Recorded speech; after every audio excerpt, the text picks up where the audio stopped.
Namaskar. Hello and welcome to P Guru's channel. I'm your host Sri Iyer.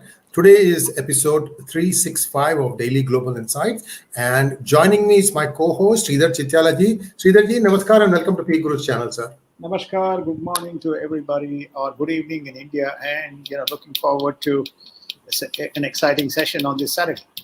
What we are seeing is that inflation is going on unabated. We've had a change in finance minister in United Kingdom. I don't know what good that is going to do. I'm just using loud, sir. Europe is, it's really teetering on the brink of, collapse because of the fact that they're staring down the barrel. No plan of how they are going to get their heating, natural gas and so on and so forth. What is the thinking in United States, sir? Because they have a midterm poll, believe it or not.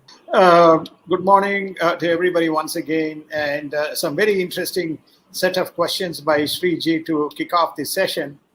Look, I think I don't want to preempt, but we will give some interesting charts tomorrow in the market summary perspective. In the market summary section, we will show the inflation chart, and it's a precursor. You will be astonished to see what is driving actually the cost of inflation. But to respond to the three specific questions within one question of three. One, what is United States is doing? Well, United States government is doing nothing, whereas the United States regulator, which is the Fed, believes that by raising rates they can contain inflation, and that's what they're doing. And they don't see much abatement either on the unemployment side or on the containment of the inflation. So we're going to have sustained high rates as far as the monetary tool is concerned.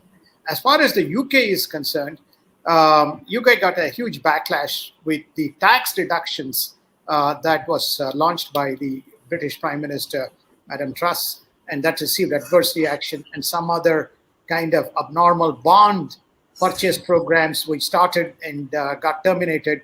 So the finance minister has been shown the door. So therefore, on the fiscal policy side, in response to the challenge that they face. The third question is, what is Europe doing to its with regard to the challenges that it faces on the energy side? Lo and behold, two important data points. Europe is continuing to import nuclear fuel from Russia. Okay, it's not within the ban, so therefore they are continuing to use nuclear fuel. Number one. Number two, all the zombie about climate accord is out of the window. The coal plants are being retooled or recooked so that they can draw some energy. During the period when there was abatement or when there was decline in the energy production, there was growth by 56% during the same period in the import of coal by several countries. So that's where we are heading, G. So climate accord is gone. You remember the $385 billion we had in the US inflation reduction budget out of the window? So therefore, we are going to be no more climate accord. Everybody for others, including India, is retooling its coal plants. So this is what the world is met with, Sriji. We can look forward to interesting times because the Lebanon-Israel accord for natural gas also is looking like going to be in trouble. So we'll have to wait and see on that. In the meanwhile, India is on the move. India thinks that India is going to be able to produce its own crude oil up to 25% by 2030. Sridharji, where are these oil fields located? I think they have found new basins. That's number one. Number two, India is also going to refine other types of crude which it can domestically consume and export on behalf of the importer. In fact, this was the whole Modi-Trump policy.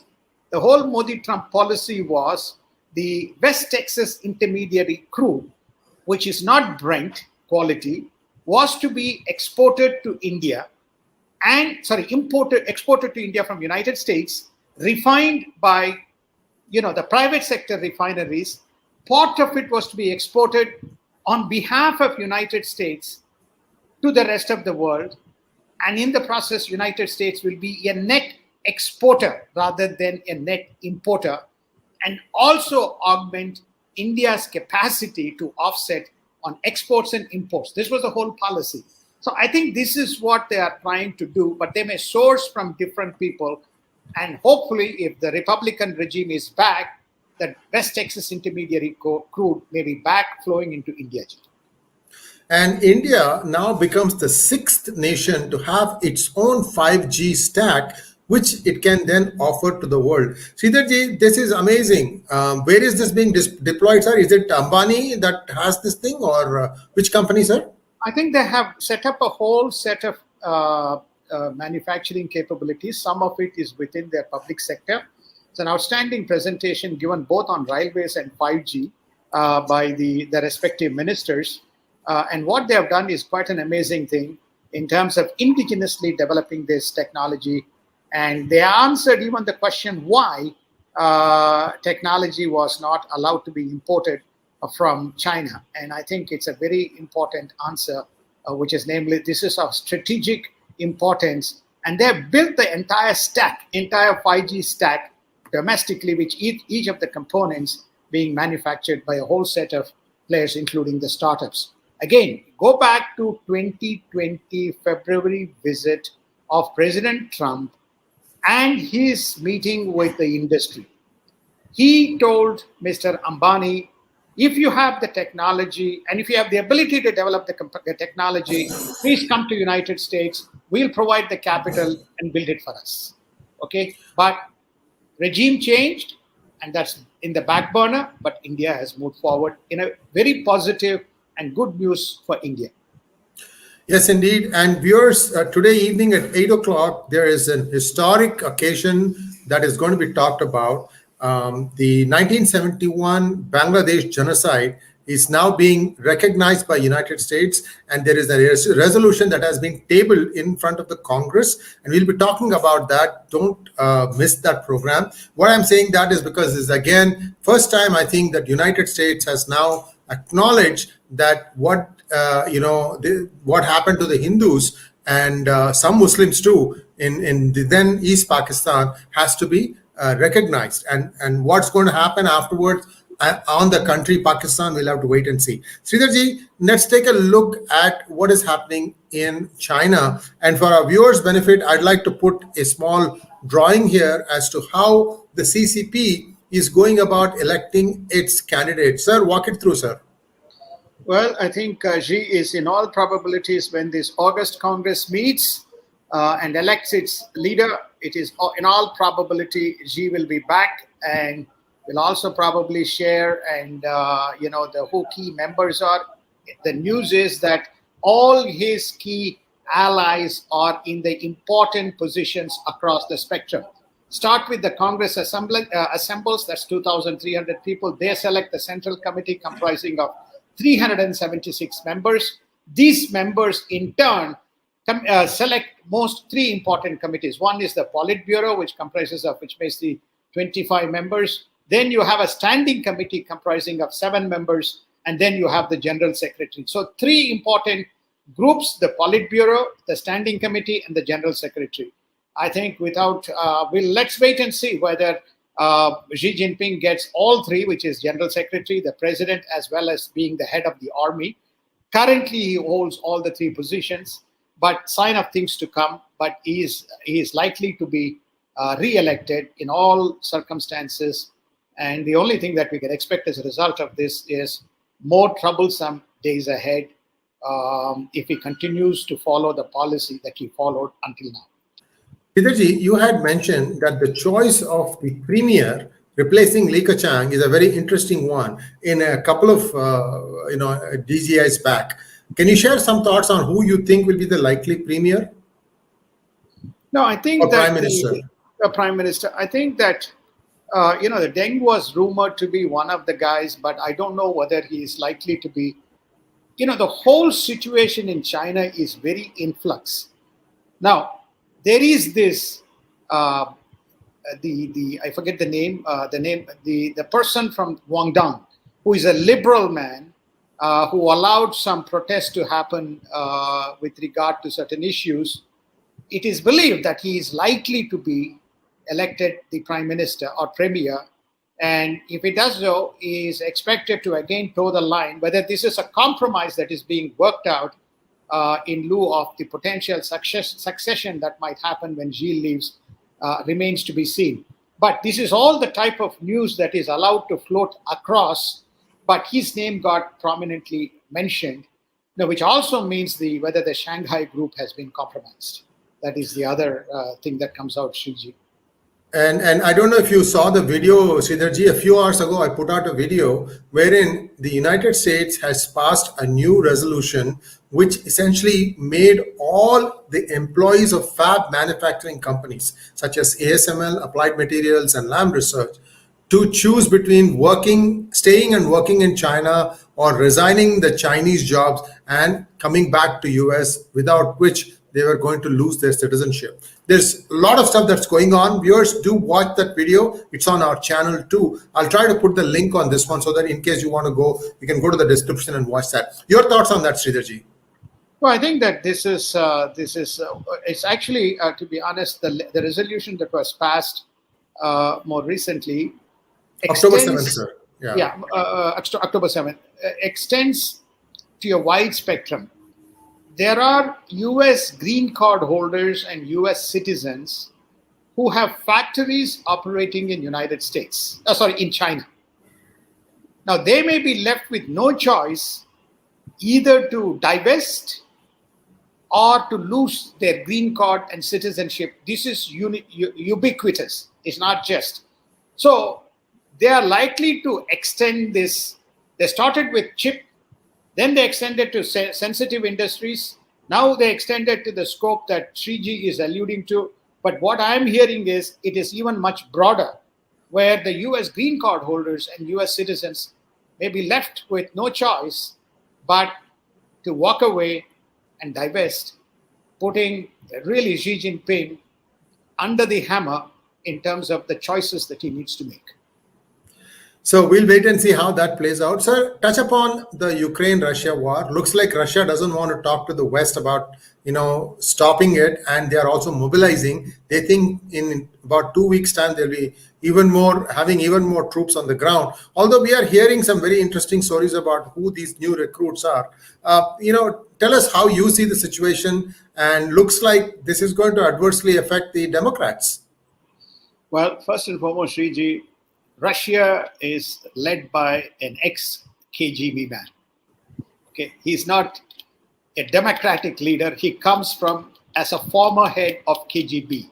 So in other words, he can play all games, and he feels it is all and fair in the game as far as the geopolitics is concerned. If you go back, which we probably reported but not reported extensively, he made a very rebutting statement on West in terms of various policies West has implemented adversely. And he says United States and the West has no moral authority to dictate humanitarian other types of rules-based order. There was no rebuttal either from the West or there was no rebuttal from the United States. At least you should have said, okay, we hear you, but let's kind of, play the chess game and see what you have to say. No, he did. So therefore, I think what you're seeing here is he's clearly drawn, and he's got a whole bunch of allies who are willing to support him with their own mercenaries and troops and so on. Vladimir Putin has just announced he's got 200,000 people mobilized. He's used the word 200,000 people mobilized. He didn't say 200,000 Russians who are in the front end of this mobilization. He's ready to fight, he's not ready to concede, and nor he is willing to negotiate either with West or with Ukraine. So what does West do? Goes on pumping Ukraine with more munitions, more money, and more missiles. So how does this help to solve the energy problem or the economic problem? It doesn't, Shriji. Yes, indeed. And it is good that the winter this year is expected to be mild in Europe. So I don't know if that will soften the blow. We'll have to wait and see. Hungary and Turkey are still blocking Sweden and Finland from joining NATO. This is an interesting game here. Turkey had made some very stringent demands to which both Finland and Sweden acceded to. And yet now these people haven't still blessed it. So I don't know what is going on there. Sridharji, any idea on that? Well, I think that what will happen is the West and the NATO will surreptitiously cover Finland and Sweden, bypassing, and they will provide the indirect cover as they would do for any other nation which it chooses to provide. As they started lukewarm with Ukraine, now they have stepped up. So you may see something similar with both Finland and Sweden. They're going to give two hooves to Hungary or to Turkey. And let's take a quick look at Taiwan. And Taiwan has tracked 23 Chinese warplanes and 5 ships near its border. Japan prepares Okinawa as a refugee center in the event of a Chinese attack. Sridharji, let us wrap it up on this one, sir. Any thoughts on what's happening here? Taiwan's looking confident also. Now, I think Xi Jinping, having been re-elected, do you think he might take a pause on that? I think it remains to be seen. He's far more cautious man relative to Putin. But remember, Putin is KGB. He's far more seasoned and experienced relative to what Xi Jinping can aspire to be. So he knows how to play right across the spectrum. So I think Xi Jinping may not attempt Taiwan, but remember the Shinkaku on either side, Dayu and Shinkaku, they may try and see what they can do and hurt Japan, especially taking over the northern and the southern islands, in the process consolidating further control around the Taiwanese Strait. They may not directly attack Taiwan, but they may do these particular two strips together. In the process, create problem for Japan, which is one of the reasons why Okinawa is being prepared, notwithstanding what happens in Taiwan either.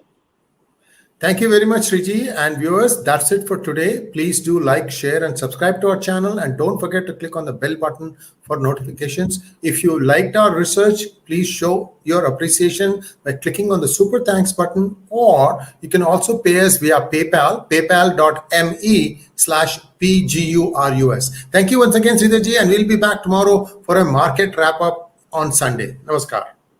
Namaskar. Thank you so much, and have